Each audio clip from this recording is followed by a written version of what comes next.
दर्शकों, जिंदगी भर आपको एक भी बीमारी छू नहीं पाएगी। सारी बीमारियों की जड़ आपका पेट है। इस पेट को साफ करने के लिए गौतम बुद्ध ने बताइए एक चीज को आपको रात को सोते वक्त खाना होगा। वह चीज कौन सी है? चलिए जानते हैं कहानी के माध्यम से। दोस्तों, जब हम एक भी दिन अपने घर की सफाई नहीं करते हैं तो उसमें कितनी गंदगी जमा हो जाती है। चारों तरफ मक्खियां भिन भिनाने लगती हैं और पूरे के पूरे घर में बदबू हो जाती है। तो सोचो, जरा एक दिन भी घर को साफ नहीं करने से यह हाल हो सकता है, तो आपके शरीर को एक दिन साफ न करने से उसमें जमी गंदगी से क्या हाल होगा। दोस्तों, हमारे शरीर के अंदर 90% बीमारियां शरीर के अंदर गंदगी जमा होने से होती है। आप सभी लोग अपने शरीर को बाहर से तो रोज साफ करते हैं, यानी स्नान तो आप करते ही होंगे, लेकिन आप अपने शरीर को अंदर से कभी साफ नहीं करते हैं। इस बात पर आप ध्यान ही नहीं देते हैं और इसी वजह से आजकल सभी लोग बीमारियों से जूझ रहे हैं। इसीलिए दोस्तों, अगर आपको अपने पेट की गंदगी को साफ करना है तो आज मैं आपको ऐसे तरीके बताऊंगा जिनका प्रयोग करके आप एक दिन के अंदर अंदर आपके अपने पेट की सफाई कर सकते हैं। इसलिए आप इस कहानी को पूरा और ध्यानपूर्वक सुनना। एक बार एक युवक एक गुरु के पास आया। वह गुरु आयुर्वेद के बहुत बड़े झांता थे। उस युवक ने उन गुरु को प्रणाम किया और उनसे कहा कि गुरुदेव, मैंने आपके बारे में बहुत सुना है। आपके पास हर बीमारी का इलाज है। कृपा करके आप मेरी भी बीमारी का इलाज मुझे बताइए। मैं हमेशा थका थका सा और बीमार रहता हूँ। मेरा किसी भी काम में आसान से तरीके बताइए जिससे कि मैं कभी बीमार ही ना पड़ूं और मैं हमेशा ऊर्जावान महसूस कर सकूं। युवक की पूरी बात ध्यान से सुनने के बाद उस गुरु ने उस युवक से कहा कि बेटा, तुम्हारी हर बीमारी का कारण है तुम्हारे पेट के अंदर जमा गंदगी। देखो बेटा, अगर आपके शरीर में गंदगी साफ नहीं हो रही है तो आप चाहे कितनी भी औषधियां ले लो, आप चाहे कितनी भी अच्छी चीजों का सेवन कर लो, लेकिन उसका फायदा आपको कभी नहीं मिलेगा। लेकिन जैसे ही आपके शरीर की गंदगी साफ हो जाती है तो आपका पाचन तंत्र बहुत तेजी से काम करने लगता है। शरीर के अंदर पहले से ज्यादा ताकत महसूस होने लगती है। साथ ही साथ आपका चेहरा भी साफ होने लगता है। वजन बढ़ाना और घटाना आसान होता है। चेहरे के पिंपल, दाग, धब्बे सब कुछ ठीक हो जाते हैं और कई सारी बीमारियों के होने का खतरा जड़ से खत्म हो जाता है। फिर वह गुरु उस युवक से कहते हैं कि बेटा, तुम्हारी बीमारियों का कारण तुम्हारे शरीर के अंदर जमा गंदगी है और जब तुम उसे साफ कर दोगे तो तुम स्वस्थ हो जाओगे और ऊर्जा से भरे भरे रहोगे।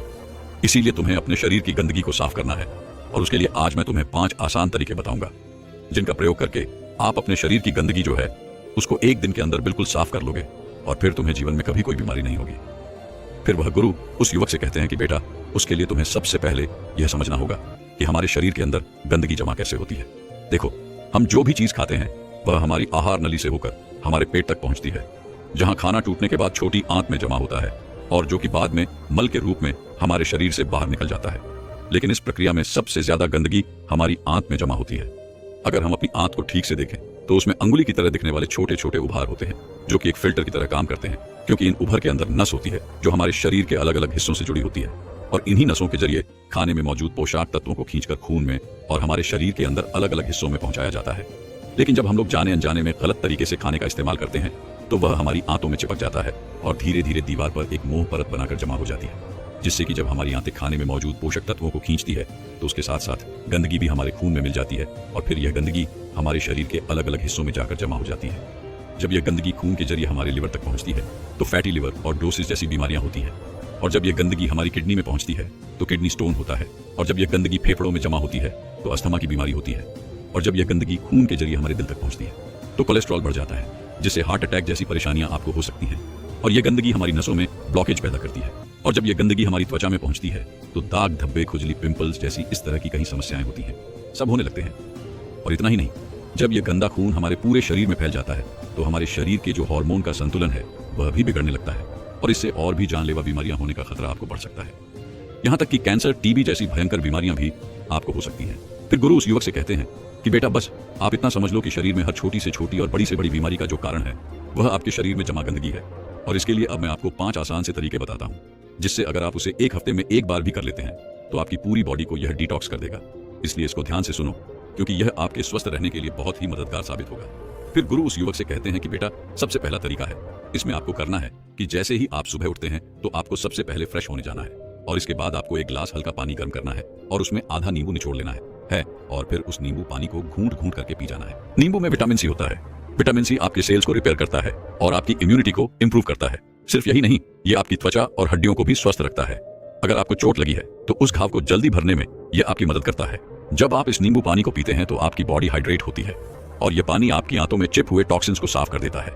जब सुबह सुबह विटामिन सी आपके खून में जाएगा तो आपकी सेल्स में जमी हुई गंदगी बाहर निकलेगी और सेल्स में जो भी डैमेज हुआ है वह रिपेयर होने लगेगा। नींबू पानी पीने के बाद आपको क्या करना है? इसके बाद आपको 15 से 20 मिनट तक सुबह की धूप में बैठ जाना है। ऐसा करने से क्या होता है कि धूप में विटामिन डी होता है जो कि हमारे शरीर के फंक्शंस के लिए बहुत जरूरी है। और साथ ही साथ विटामिन डी की मौजूदगी में जितने भी जीवाणु होते हैं, कीटाणु होते हैं, वह सब मर जाते हैं।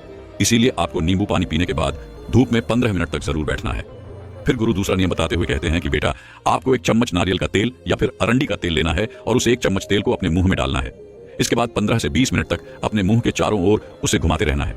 देखिए, ऐसा करने से क्या होता है कि यह तेल होता है वह हमारे शरीर की जितनी भी गंदगी है उसको अपनी ओर खींचता है, और हमारी जो जीभ होती है वह हमारी किडनी, दिल पे पड़े छोटी आंत, रीढ़ की हड्डी और शरीर के सारे अंगों से जुड़ी होती है, और जिससे इन सारे अंगों की जितनी भी गंदगी होती है वह तेल में आकर चिपक जाती है। 10 से 15 मिनट तक उस तेल को मुंह के अंदर घुमाने के बाद आपको यह करना है कि इस तेल को आपको बाहर फेंक देना है और आपको कुल्ला कर लेना है। फिर गुरु उस युवक को तीसरा नियम बताते हुए कहते हैं कि बेटा, आपको अपने खाने के समय में थोड़ा सा बदलाव करना है, और वह यह है कि आपको रात का खाना जो है वह थोड़ा जल्दी खाना है, और सुबह का जो खाना है वह थोड़ा देर से खाना है। और ऐसा इसलिए करना है क्योंकि हम लोगों का जो शरीर है वह अनुकूलित है, यानी कि आप अपने शरीर को किसी भी हालत में रखते हैं तो वह कुछ दिनों के अंदर अपने आप ही खुद को उस हालत में डाल लेता है। इसके साथ ही हमारा शरीर अपने आप को अंदर से खुद ही साफ करता है। लेकिन हम लोग कुछ ऐसी गलतियां कर बैठते हैं जिससे कि हमारे शरीर को अपने आप साफ होने का मौका ही नहीं मिल पाता है। देखिए, हमारे शरीर में जितने भी रिकवरी प्रोसेस हैं, यानी कि घाव भरने की प्रक्रियाएं होती हैं या फिर जितनी भी साफ सफाई की प्रक्रियाएं होती हैं, वह उस वक्त होती है जब हम लोग गहरी नींद में सो रहे होते हैं। लेकिन जब आप रात को खाने के तुरंत बाद ही सो जाते हैं तो आपके शरीर के जो अंग हैं वह उस खाने को पचाने में व्यस्त हो जाते हैं, और जिससे कि उन्हें अपने शरीर को साफ करने का मौका ही नहीं मिल पाता है। इसीलिए आप ऊर्जावान महसूस नहीं कर पाते हैं, और जब आप सुबह उठते हैं तो थका थका महसूस करते हैं। इसलिए आपको क्या करना है कि रात के वक्त 6 से 7 बजे के बीच आपको अपना आहार ले लेना है। ऐसा करने से क्या होगा कि आपका जो खाना है वह सोने से पहले ही पूरी तरीके से पच जाएगा, और जब आप रात को सोएंगे तो इसके बाद आपकी बॉडी के अंग अपने आप को अच्छी तरीके से डिटॉक्स कर पाएंगे। इसके अलावा जब भी आप खाना खाएं तो उसके 10 मिनट के बाद आपको एक छोटा सा अदरक का टुकड़ा लेना है, नाखून के आकार का जितना, और एक छोटा सा गुड़ का टुकड़ा लेना है, और इन दोनों चीजों को आपको चबाकर खाना है। देखिए, ये दोनों चीजें क्या करती हैं। सबसे पहली चीज कि यह आपके शरीर की जितनी भी गंदगी है उसे खाने के साथ ही खींचकर बाहर निकाल देती है, और दूसरी चीज है कि यह आपके खाने को सही तरीके से पचाने में मदद करती है, जिससे कि आपका खाना पच जाता है और पेट के अंदर पड़ा पड़ा सड़ता नहीं है। फिर इसके बाद